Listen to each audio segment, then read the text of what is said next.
বাবার ব্যাপারে শুনে এসেছি যে আমার বাবা কত ভালো কাজ করে এখনো অবধি, আর আমার মাকে আমি নিজের চোখে দেখেছি কাজ করে। তো ফিল্ডে কাজ করার ব্যাপারটা আমার কাছে কোনো বড় ব্যাপার না। আমরা যে সুস্থভাবে বেঁচে আছি, খাচ্ছি, পড়ছি, এত কারখানা চলছে, উৎপাদন হচ্ছে, আমরা সেই সব ব্যবহার করছি। ইনফ্যাক্ট এই যে শুটিং করছি, এই সব কিছুই বহু মানুষের অক্লান্ত পরিশ্রমের ফল। আজ বিশ্ব শ্রমিক দিবসে সমস্ত শ্রমজীবী মানুষদেরকে প্রণাম।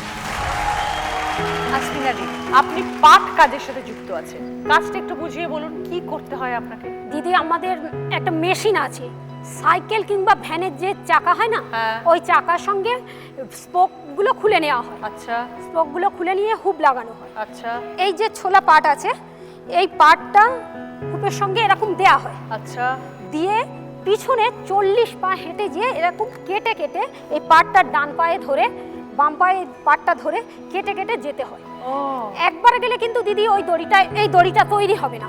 ও 8 বার যেতে হবে 40 পা করে। একটা বাঁশের বেড়া আছে, সেখান থেকে গিয়ে এরকম মেশিন পাক দেবে একজন, এরকম দড়ি দূরে এরকম দড়ি হয়। এই দড়িকে আবার কড়া পাক দিতে হয়।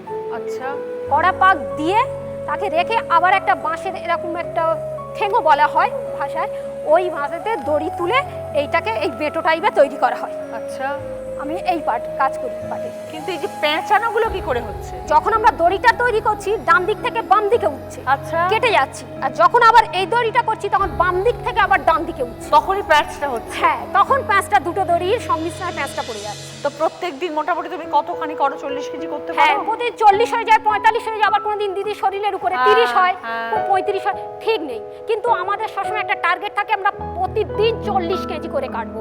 তা না হলে তো তিনজনের মধ্যে ডিভাইড করে সংসার চলবে না। তোমাদের গ্রামে কতজন কাজ করে এখন? অনেকজন, কোনো চালায় 6 জন, কোনো চালায় 8 জন, কোনো চালায় 2 জন, কোনো জায়গায় মানে যে যেমন মানে এরিয়াটা করে রেখেছে। ধরো পরিশ্রম তো করতেই হবে, হ্যাঁ, এক একজনের পরিশ্রম পরিশ্রম করে। এক এক রকম এক এক- জীবনে। তোমার নানান রকম বিপদ আসবে, বাধা আসবে, দেওয়ালে পিঠ থেকে যাবে, কিন্তু এগিয়ে যেতে হবে। দিদি, তার মাঝে আমি এখন টিউশনি করছি। পাট কাটাটা আগে 4টায় যেতাম, এখন কমিয়ে আমি 8টা, 8:30টার সময় যাই। ওর মাঝে আমি পড়াশোনাটা বাচ্চা শিশু শ্রেণী থেকে 4 পর্যন্ত পড়াই। সংসার চালাতে গেলে একটুখানি পরিশ্রম তো করতেই হবে। হ্যাঁ দিদি, সেটা আমার স্বামী আর 2টো বাচ্চার মুখের দিকে তাকিয়ে। একদম। তারপর একদিন দেখবে সব ঠিক হয়ে যাচ্ছে, তখন আর তোমাকে এত হয়তো কষ্ট করতে হতো না দিদি, আমি আর এখন তো হাজবেন্ড সুস্থও একটু হয়ে গেছে। হ্যাঁ। ভালো থেকো আসমিনাজি।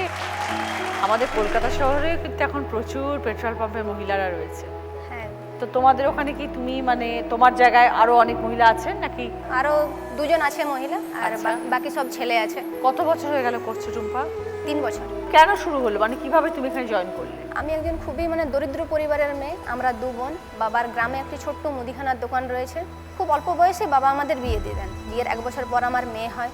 এবার হঠাৎ আমি আমার স্বামীর মধ্যে নানান ধরনের পরিবর্তন দেখতে পাই। এমন পরিবর্তন যে ও আস্তে আস্তে নেশার দিকে চলে যায়। দিন দিন ওর মাত্রা বাড়তেই থাকে। এইভাবে তো আর সংসার করা যায় না, যেহেতু একটা ছোট বাচ্চা আছে। ও বড় হয়ে দেখে ও কী শিখবে ওর বাবার কাছ থেকে। এইভাবে আমি ওকে নিয়ে আমি শ্বশুর বাড়ি থেকে বেরিয়ে আসি বাবার বাড়িতে। তুমি যখন বেরিয়ে এলে তারা তোমাকে আটকায়নি বা কিছু বলেনি? ওদের সাথে থাকতে গেলে হয়তো ওরকমভাবেই থাকতে হবে। আমার পিছনে সাপোর্ট দেওয়ার মতো কেউ ছিল না। এবার আমি একা ওইখানে থেকে কি করব, এভাবে আমি বেরিয়ে আসি ওইখান থেকে। বাঁকুড়া বাস স্ট্যান্ডের কাছে সেই কাজের সন্ধান পাই এবং ওখানে গিয়ে আমি দেখা করি ম্যাডামের সাথে। আমাদের মালিক একজন ম্যাডামই, উনি সেই মুহূর্তে যদি কোনো কাজ না থাকলেও উনি পরের মুহূর্তে আমাকে ঠিক ফোন করে ডেকে নেন। অসুবিধা হতো প্রথম ওর কাছে থেকে, যে এমনভাবে কাজ যে 8 ঘন্টা ধরে সমানে একটানা ডিউটি, দাঁড়িয়ে থাকতে পারতাম না একটানা। ও, সেটা আমার কষ্ট হতে পারে। হ্যাঁ, হাত পা ধরে যেত প্রচণ্ড। এখন অভ্যাস হয়ে গেছে। এমনি মেয়েকে পড়াশোনা করে, তুমি করো?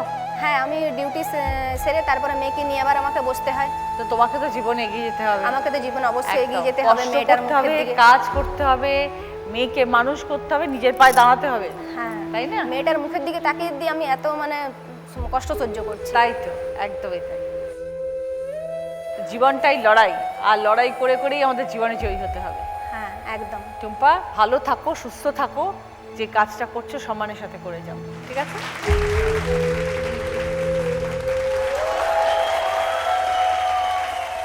কমলিকা খড়গপুর রেলওয়ে ওয়ার্কশপে কাজ করো। কাজটাকে কি করতে হবে বলো তো? কাজ আমাদের এয়ার কম্প্রেসার মেনটেনেন্সের। এয়ার কম্প্রেসারটা হাওয়ার কাজে ব্যবহার করা হয়। ইঞ্জিন যেগুলো রয়েছে, যেটা এক্সপ্রেস আর লোকালকে চালিয়ে নিয়ে যাচ্ছে, এই যন্ত্রগুলোরও খারাপ হওয়া, এদেরও একটা জ্বালা যন্ত্রণা রয়েছে। এই খারাপ হওয়াটাকে ঠিক হওয়ার জন্য ওয়ার্কশপে আসে। এই প্রত্যেকটা ইঞ্জিন বা বগি বা হুইল, কোচ, প্রত্যেকটা জিনিসেরই অনেক পার্টস আছে। সেই সমস্ত পার্টসের কিছু কিছু হাওয়ার সাহায্য লাগে সেই পার্টসগুলো ঠিক করতে, সেই পার্টসগুলো ঠিক করে কাজ করছে কি না। আমাদের হাওয়ার পাইপলাইন বানাতে হয়, সেখানে এই হাওয়ার পয়েন্টসগুলো আমাদেরকে বানাতে হয়। আমরা ঠাডা রোদের মধ্যে মে জুন মাসে পাশে হয়তো একটা ওয়াগেনে যেটাতে মালগাড়ি যায়, সেটার হয়তো ওয়েল্ডিংয়ের কাজ চলছে, তার পাশে আমাদের কম্প্রেসারটা রাখা রয়েছে। ওই সমস্ত কিছু নিয়ে আমাদেরকে কাজ করতে হয়। মানে কষ্ট হচ্ছে, গরমটা সহ্য করা যাচ্ছে না, কিংবা বৃষ্টি পড়ছে কিন্তু যেতে পাচ্ছি না, তাও করতে হবে। নির্দিষ্ট তো নিশ্চয়ই সময় থাকে কাজের? হ্যাঁ, নিজস্ব সময় আছে দিদি। আমাদের সকাল 8টা থেকে বিকেল 5টা অবধি কাজ হয়, লাঞ্চ ব্রেক থাকে, কিন্তু তারপরেও কাজ হতে পারে, যদি তারপরে দরকার কাজ হয়। হতে পারে। হ্যাঁ, আমাদের কি জেনারেল শিফটে যেহেতু আমি আছি, মর্নিং শিফট আর নাইট শিফটেও কাজ হয়। আমাদের জেনারেল শিফট আমরা সেইভাবে, ওয়ার্কশপ চলছে। আমার মা, আমার বাবা, ওনারাও ফিল্ডে কাজ করে এসছেন, আমিও ফিল্ডে কাজ করি। আমি আমার বাবার কথা দেখেছি যে বাবা ফিল্ডে কাজ করেছে। বাবা মারাও এই কাজই করতেন? হ্যাঁ। ও, বাবার ব্যাপারে শুনে এসেছি যে আমার বাবা কত ভালো কাজ করে এখনো অবধি। আর আমার মাকে আমি নিজের চোখে দেখেছি কাজ করতে। তো ফিল্ডে কাজ করার ব্যাপারটা আমার কাছে কোনো বড় ব্যাপার না। আমি মানে খুব খুশিতে কাজ করি ওই জায়গাটা। যেটুকু শিখেছি আজ অবধি কাজ করে, আমি ফিল্ডে নেমে সবার সাথে কাজ করে করতে করতে করতে করতে আমি শিখেছি।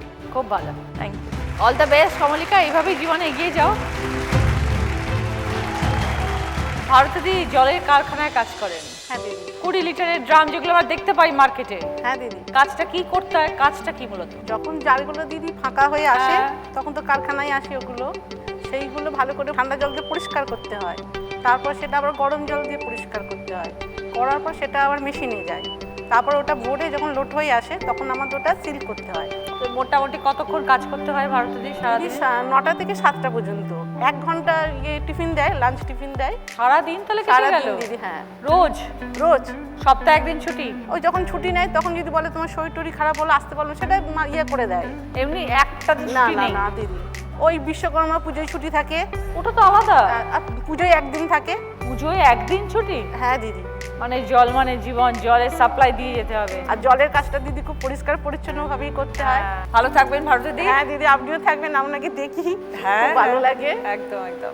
আর দিদি এই মঞ্চ হচ্ছে আমাদের গিফট।